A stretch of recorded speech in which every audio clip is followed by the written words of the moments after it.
Hey guys, Frank Ritz here from MassAthleticMuscle.com, and in today's video we're going to discuss and break down the one-arm dumbbell row, but more specifically how you need to be set up and executing this movement to target and work the lats. Now, the one-arm dumbbell row can be one of the most effective movements at working the lats in the contracted or shortened position, but it's really going to come down to your setup and your execution. I see so many people all the time in the gym when they perform this movement focus concerned with moving the most amount of weight. And while yes, weight should be a factor, your true execution and how you set up and getting that muscle shortened is going to be where you're going to get the biggest bang or the biggest benefit from doing this movement. It's not really going to be a jerking type of lawnmower type of movement where you're getting momentum, you're getting your full body into it. You really want to focus on getting your body locked down, secure, and really getting that lat shortened. So I'm going to walk you through first your setup, how your body needs to be structured and in place for this. Then I'm going to take you a little bit into the mindset approach, what you need to be thinking about or what your intent needs to be. And then we'll go deep into the actual execution of it. So first thing is your body setup. And this really comes down to thinking about what's the function or what are we trying to do with the lats. So first we're going to start from the ground, what we want to be doing with our lower body. I'm going to show you guys here a right arm row. So my body, what I'm trying to do with my upper body is I'm trying to get it as close or as much parallel to the floor. So I want to have a secured surface that I can lock my upper body into. So here I have this rack here that I'm able to really drive my opposing arm into. So this is going to keep my full body, my core locked down and engaged.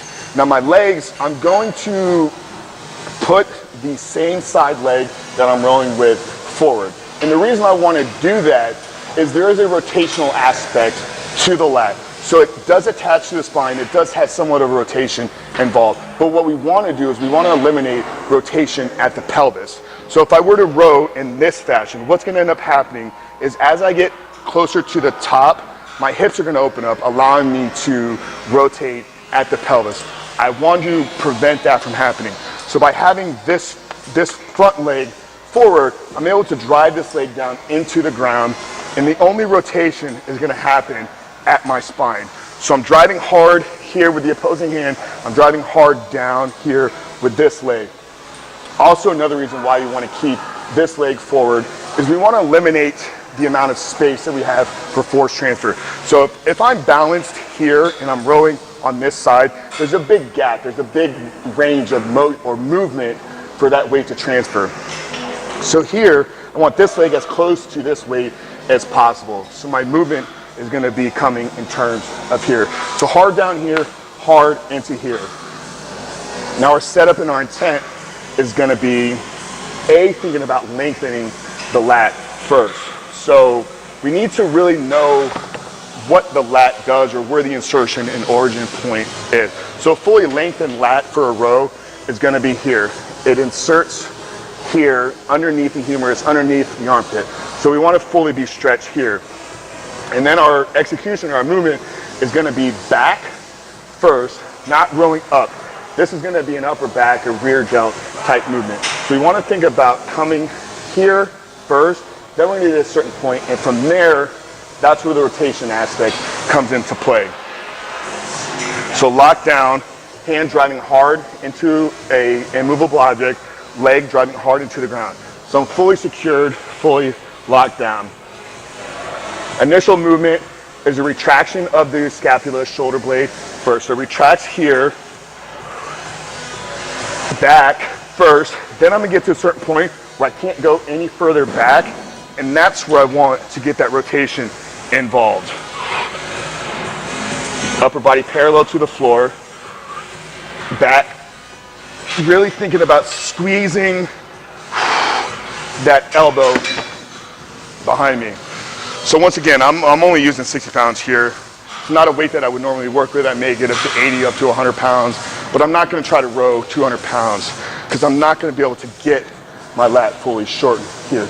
We want to use a weight that's going to be extremely challenging here. This is where we're fully shortened, fully contracted. This is the biggest benefit for this movement.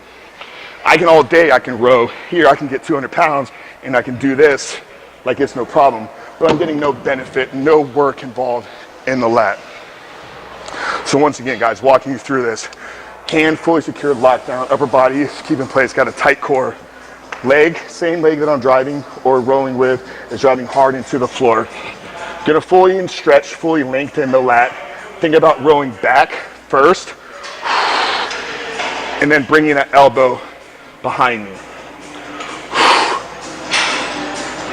May get 8 to 10 reps, and then if I can't get back here anymore, I'm gonna finish the movement by doing some partial type movements, really working that entire range of motion. Like I said, guys, this one-arm dumbbell row is gonna be one of the most effective movements at working the lats, but you need to understand your setup, you need to understand your intent, what you're trying to do. You need to master execution first if you're ever gonna use this in your muscle building training for your back. So if you guys really enjoyed this video, I hope it was beneficial to you. I hope it can help answer some of the questions that you may have had about how to use a one-arm dumbbell row in your lat training. If you're looking to get a free workout, hit the link in the bio below. We are giving away 1 free week of Massthetic workouts. Make sure to give the video a thumbs up, subscribe to the channel if you haven't done so yet. We'll talk to you guys soon.